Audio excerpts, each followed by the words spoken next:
This video is strictly prohibited for those under 18 years of age. Those with weak hearts should not watch this video. This channel never condemns superstition. The Bible always says taste and then believe. This video is made for educational purpose, not to hurt anyone religiously or emotionally. I apologize if anyone was hurt in any way. Hello বন্ধুরা, সবাইকে জয় যিশু। আমার প্রিয় যারা ঈশ্বরের বচনগুলিতে আগ্রহী তাদের আমি একটি অত্যন্ত গুরুত্বপূর্ণ এবং অনুপ্রেরণামূলক বিষয় নিয়ে কথা বলতে যাচ্ছি। আপনি যদি মনে মনে এই বচনগুলি বারবার পুনরাবৃত্তি করেন তাহলে আপনার প্রত্যেকটি অমীমাংসিত কাজ সফল হবে। আপনি যত বড় সমস্যার সম্মুখীন হন না কেন তা দূর হয়ে যাবে।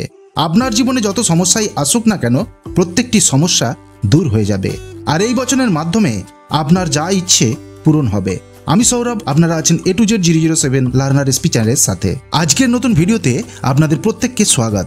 তাই ভিডিওটি শুরু করার আগে আমি আপনাদের বলতে চাই, আপনি যদি এই চ্যানেলে নতুন হন তাহলে চ্যানেলটি সাবস্ক্রাইব করুন এবং ভিডিওটি শেষ পর্যন্ত অবশ্যই দেখুন। তাহলে এই চিন্তাটা আপনাদের সবার মনেই এসেছিল, কিভাবে শুধু শব্দের পুনরাবৃত্তির মাধ্যমে আমাদের সকল সমস্যার সমাধান করা যায় এবং আমাদের সকল কাজ সফল হয়। তাহলে আমি আপনাদেরকে বলতে চাই যে বিজ্ঞান এটা প্রমাণ করে যে আমরা যখন কোনো কিছু বারবার পুনরাবৃত্তি করি তখন তা আমাদের জন্য উপকারী হয় এবং অবচেতন মনের গভীরে পৌঁছে যায়। আমাদের নিউরনগুলির মধ্যে নতুন সংযোগ তৈরি হয় যা আমাদের চিন্তাভাবনা এবং আচরণের পরিবর্তন আনে।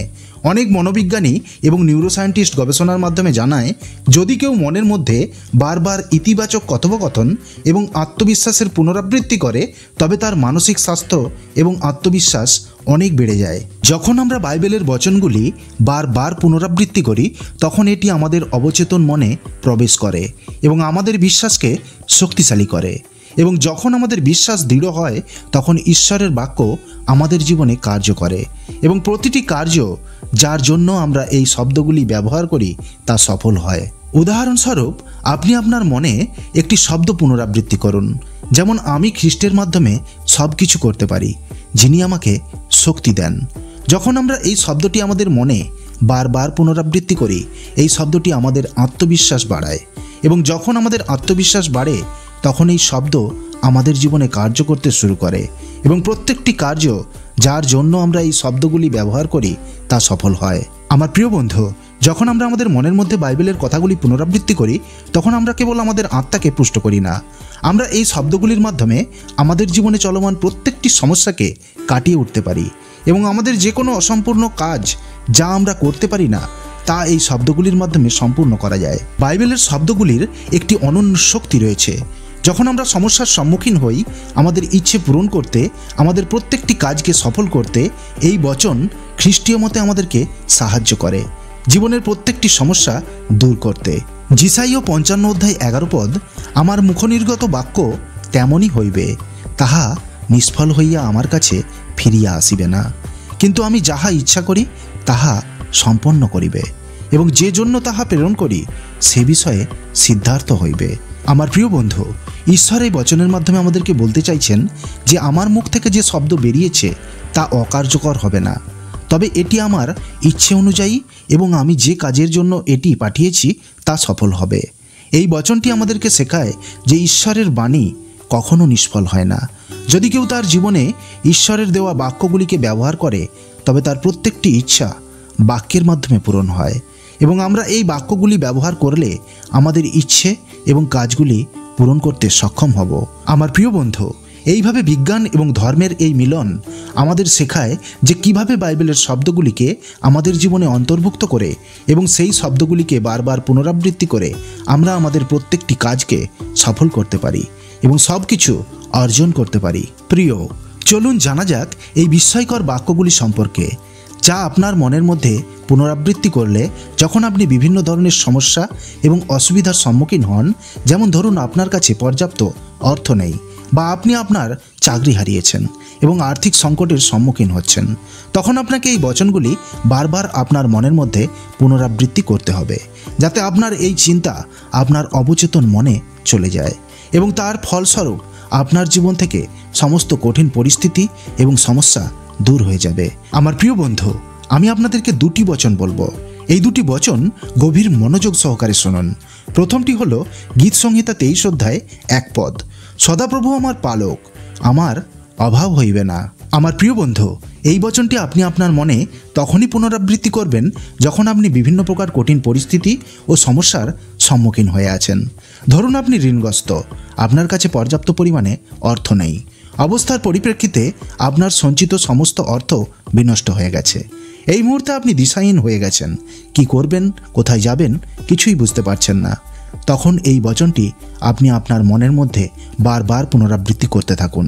যখন আপনি বারবার পুনরাবৃত্তি করবেন এই বচনটি, তখন এই বাক্যটি আপনার অবচেতন মন পর্যন্ত পৌঁছে যাবে।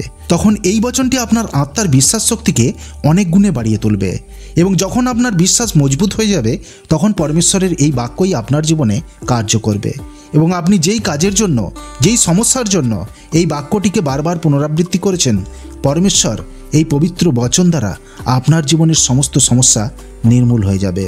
এই বচন আপনার জন্য নতুন পথ খুলে দেবে।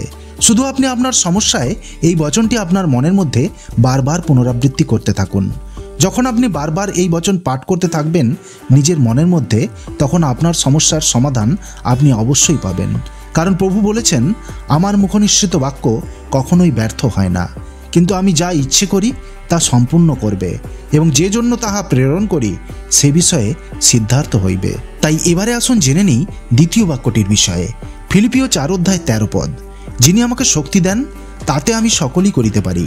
আমার প্রিয় বন্ধু, এই বচনটি উদাহরণস্বরূপ আমি আগেও উল্লেখ করেছি।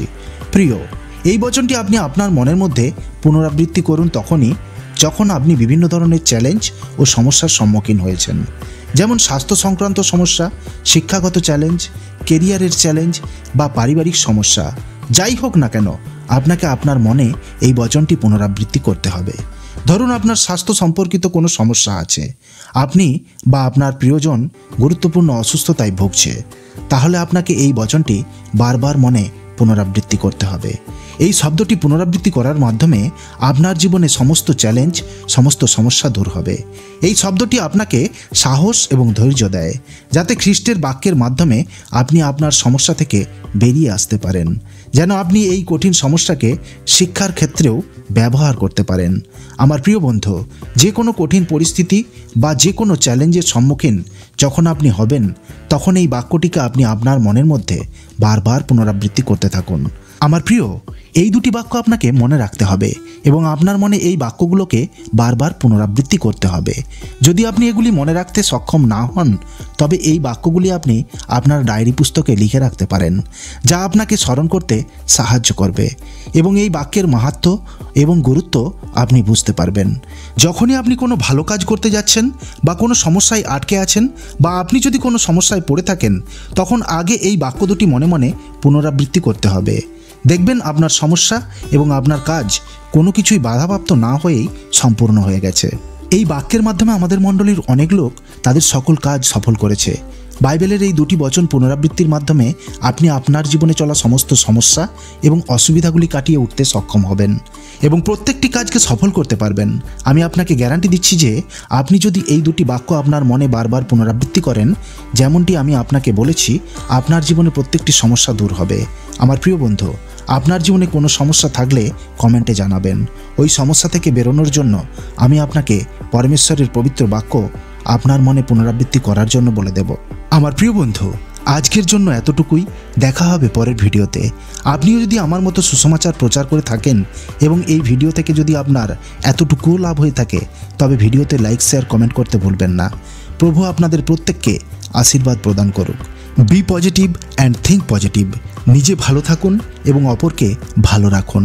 অন্যের বিরুদ্ধে অভিযোগ করার থেকে নিজেকে শুধরে নেওয়া ঈশ্বরের পুত্রের লক্ষণ। আমিন।